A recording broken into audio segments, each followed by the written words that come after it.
Welcome to VFM news.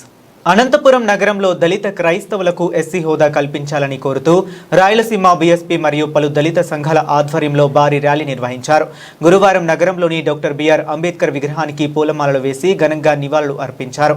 ఈ సందర్భంగా నాయకులు మాట్లాడుతూ దళిత క్రైస్తవులు అనేక సంవత్సరాలుగా సామాజిక ఆర్థిక వివక్షను ఎదుర్కొంటున్నప్పటికీ వారికి ఎస్సీ హోదా కల్పించడంలో కేంద్ర రాష్ట్ర ప్రభుత్వాలు నిర్లక్ష్యంగా వ్యవహరిస్తున్నాయని ఆవేదన వ్యక్తం చేశారు. దళిత క్రైస్తవులకు రాజ్యాంగబద్ధమైన హక్కులు కల్పించాలని, వారిని ఎస్సీ వర్గానికి అందుతున్న అన్ని సంక్షేమ పథకాలు వర్తింపజేయాలని డిమాండ్ చేశారు. ముఖ్యంగా దళిత క్రైస్తవులపై జరుగుతున్న దాడులను పూర్తిగా అరికట్టాలని కోరారు. కూటమి ప్రభుత్వం దళిత క్రైస్తవుల సమస్యలపై కపట ప్రేమ చూపిస్తూ రాజకీయ నాటకాలు ఆడుతున్నారని విమర్శించారు. దళిత క్రైస్తవులపై జరుగుతున్న వివక్ష దాడులను అరికట్టేందుకు ప్రత్యేక కార్యాచరణ ప్రణాళికను రూపొందించాలని, వారి హక్కుల పరిరక్షణకు ప్రత్యేక చట్టాలను అమలు చేయాలని ప్రభుత్వాన్ని కోరారు. సమస్యల పరిష్కారం కోసం ప్రభుత్వం తక్షణ చర్యలు తీసుకోకపోతే రాష్ట్ర వ్యాప్తంగా ఉద్యమాన్ని మరింత ఉధృతం చేస్తామని హెచ్చరించారు. ఈరోజు బహుజన్ సమాజ్ పార్టీ రాయలసీమ జోన్ ఆధ్వర్యంలో అనంతపురం పట్టణంలో దళిత క్రైస్తవులకు ఎస్సీ హోదా కల్పించాలని, ఆంధ్రప్రదేశ్ రాష్ట్రంలో ఉన్నటువంటి దళిత క్రైస్తవులకు, దళితులకు, ఎస్టీ బీసీ మైనార్టీలకు అందరికీ కూడా రక్షణ కల్పించాలని నేడు ఆంధ్రప్రదేశ్ రాష్ట్రంలో కూటమి ప్రభుత్వం నారా చంద్రబాబు నాయుడు అనేక సందర్భాల్లో, అనేక సమావేశాల్లో, అనేక బహిరంగ సభల్లో ఆయన చాలా స్పష్టంగా చెప్పిన మాట ఏంటంటే ఈ రాష్ట్రంలో ఉండే దళిత క్రైస్తవులకంతా ఎస్సీ హోదా కల్పించాలి, అది న్యాయమైన డిమాండ్ అని ఆయన మాట్లాడాడు. ఆయన నోటితో ఆయన మాట్లాడాడు అనేక సందర్భాల్లో.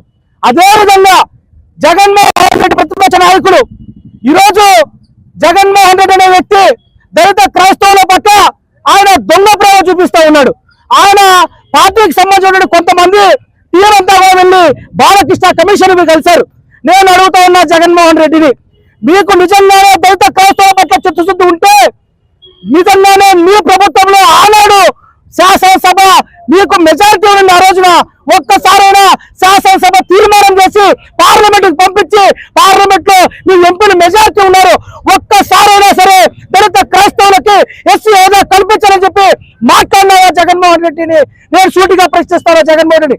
అంటే ఈ రాజకీయ పార్టీలు, ఈ రాజకీయ పార్టీ నాయకులు, ఈ తెలుగుదేశం పార్టీ అధినేత చంద్రబాబు అయినా, రాజశేఖర్ జగన్మోహన్ రెడ్డి అయినా, ఈ రెండు రాజకీయ పార్టీలు కూడా కేవలం దళిత క్రైస్తవుల ఓట్ల కోసం ఉన్నారే తప్ప వాళ్ళ సంక్షేమం కోసం కానీ, వాళ్ళ హక్కుల కోసం కానీ, వాళ్ళ ఆత్మగౌరవం కోసం కానీ ఎక్కడ కూడా వాళ్ళు నిలబడడం లేదు అనేది చాలా స్పష్టంగా అర్థమవుతోంది. మిత్రులారా, నేను ఒక్క మాట సూటిగా చెప్తా ఉన్నా, రఘురామకృష్ణరాజు అనేటువంటి ఒక కుల అహంకారి, ఒక మత అహంకారి దళిత క్రైస్తవుల పైన ఆకుబిడిలో దౌర్జన్య కాండ చేస్తూ వాళ్ళని 57 మందిని జైలు పంపించాడు.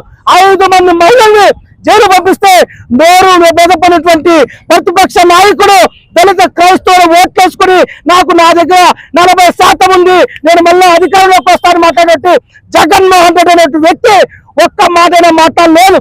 చంద్రబాబు మాట్లాడలేదు, జగన్మోహన్ రెడ్డి మాట్లాడలేదు, పవన్ కళ్యాణ్ మాట్లాడలేదు.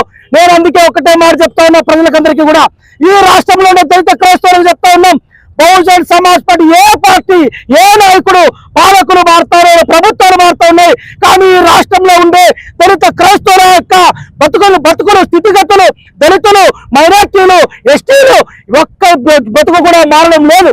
నేను ఒకటే చెప్తా ఉన్నా, వీళ్ళందరూ కూడా ఈ కళ్ళుపుల్లి ప్రేమలు, నాటకాలు, ప్రతిపక్షంలో ఉంటే ఒకలాగా అధికారంలోకి వచ్చేసరికి మరోలాగా వీళ్ళ తీరంతా మారుతా ఉంది. కాబట్టి మేము బహుజన్ సమాజ్ పార్టీ పూర్తి స్థాయిలో మేము అండగా ఉంటాం.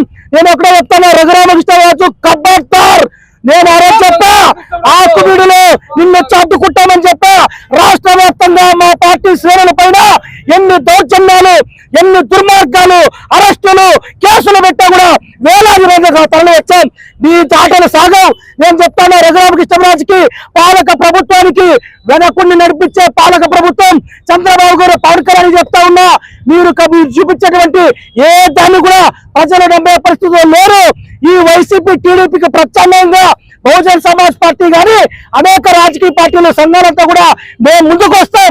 మీ దౌర్జన్యాలని, మీరు చేసే మోసాలని ఎండగడతాం.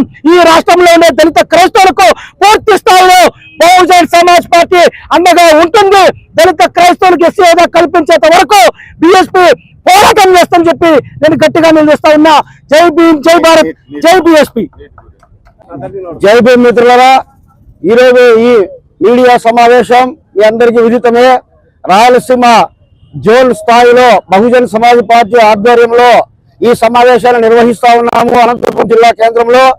ముఖ్యంగా 2 అంశాల మీద ఈ యొక్క సమావేశాన్ని మేము నిర్వహిస్తున్నాం. మా అధ్యక్షుల వారు ఇంతకు ముందే చెప్పారు, ఈ రాష్ట్రంలోనే ఉన్నటువంటి దళిత క్రిస్టియన్లకు ఎస్సీ హోదా కల్పించాలని చెప్పి అనేక పార్టీలు మాట్లాడుతూ ఉన్నాయి. కానీ ఆచరణలో మాత్రం ఎవరు కూడా పని చేయడం లేదు. ఒక బహుజన్ సమాజ్ పార్టీ మాత్రమే రఘురామకృష్ణరాజును ఆకివీడిలో మేము అడ్డుకోవడం జరిగింది. ఏ రాజకీయ పార్టీ కూడా తను అడ్డుకోలేదు. కాబట్టి నిజంగా ఎవరు పని చేస్తా ఉన్నారు దళిత బడుగు బలహీన వర్గాల వారికి, ప్రత్యేకించి బహుజనులకు ఎవరు పని చేస్తా ఉన్నారు విషయాన్ని మీరు అందరూ అర్థం చేసుకోవాలని కోరుతా ఉన్నాం. అట్లాగే ఈరోజు 22 లక్షల మంది విద్యార్థుల జీవితాలతో ఆడుకున్నటువంటి కేంద్ర విద్యాశాఖ మంత్రి ధర్మేంద్ర ప్రధాన్ను మంత్రి మండలి నుంచి వెంటనే బర్తరఫ్ చేయాలని చెప్పి డిమాండ్తో ఈ 2 అంశాలతో మేము ఈరోజు రాయలసీమ లెవెల్ జోన్ స్థాయిలో సమావేశం నిర్వహిస్తా ఉన్నాం. ఈ సమావేశానికి 6 జిల్లాల నుంచి మా బహుజన్ సమాజ్ పార్టీ కార్యకర్తలు వస్తున్నారు. భవిష్యత్తులో కూడా మా ఉద్యమాన్ని మరింత ముందుకు తీసుకెళ్తాం. బహుజన్ సమాజ్ పార్టీ ఆధ్వర్యంలో ఖచ్చితంగా దళిత క్రిస్టియన్లకు ఎస్సీ హోదా కల్పించేంత వరకు పోరాటం కొనసాగిస్తామని తెలియజేస్తా ఉన్నాం. జై భీమ్, జై భారత్. ముఖ్యంగా ఇప్పుడు మా రాష్ట్ర అధ్యక్షుడు గారు కావచ్చు, మా రాష్ట్ర కార్యదర్శి గారు కావచ్చు, విషయాలు అనేది క్షుణ్ణంగా చెప్పినారు. ఇక్కడ దళిత క్రైస్తవులు ఒకటి ఆలోచన చేయాలా, మీ గురించి ఎవరు పట్టించుకుంటున్నారు? ఈ రాష్ట్రంలో టీడీపీ పట్టించుకుంటా ఉందా, వైసీపీ పట్టించుకుంటా ఉందా? ఓట్లు వాళ్ళకి వేస్తున్నారు, సమస్య మేము నెత్తికెత్తుకుంటా ఉన్నాం. దీన్ని మీరు ముఖ్యంగా గమనించాలా. దళిత క్రైస్తవుల కోసం పోరాడుతుండే ఏకైక పార్టీ ఏదన్నా ఉందంటే అది కేవలం బహుజన్ సమాజ్ పార్టీ అనేది మీరు గుర్తుపెట్టుకోవాలా. ఓట్ల రూపంలో వాళ్ళకేసి మీ సమస్య రూపంలో మేము నెత్తికెత్తుకొని రాష్ట్రమంతా, మా రాష్ట్ర అధ్యక్షుడు రాష్ట్రమంతా తిరిగి మీకోసం పోరాడుతున్నారు. మిత్రులారా, ఇది గమనించండి. రేపొద్దున బహుజన్ సమాజ్ పార్టీనే ఎస్సీ ఎస్టీ బీసీ మైనార్టీలకి దిక్కని తెలియజేస్తూ జై భీమ్, జై భారత్.